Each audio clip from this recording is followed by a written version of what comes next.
শক্তিশালী একজন নবী ছিল। উনি মালাকুল মাউতকে বলেছিলেন, মালাকুল মাউত, আমার মৃত্যুর সামান্য কিছু আগে আমারে বইলো, আমার একটা কাজ আছে। মালাকুল মাউত মৃত্যুর কিছু সময় আগে এসে বলল, সুলাইমান, সময় শেষ, অল্প কিছু সময় বাকি, কি করবেন করেন।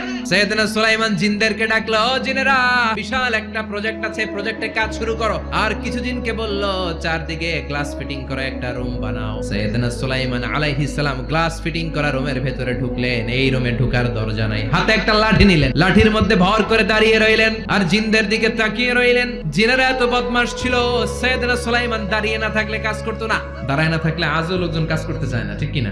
সুলাইমান আলাইহিস সালাম লাঠির মধ্যে ভর দিয়ে দাঁড়িয়ে রইলেন আর বললেন, কাজ করো। জিনেরাও কাজ শুরু করলো। ওদিকে মালাকুল মাউত এসে বলল, সুলাইমান, সময় তো শেষ। সুলাইমান বলে, সমস্যা নাই, রূহ কবজ করো। মালাকুল মাউত ওইভাবে লাঠিতে ভর দেওয়া অবস্থায়, দাঁড়ানো অবস্থায় সাইয়েদনা সুলাইমান আলাইহিস সালামের রূহ কবজ করে নিলেন। উনি এমন ভাবে দাঁড়িয়েছেন, রূহ চলে গেল, লাশ হয়ে দাঁড়িয়ে রইলেন। লাঠি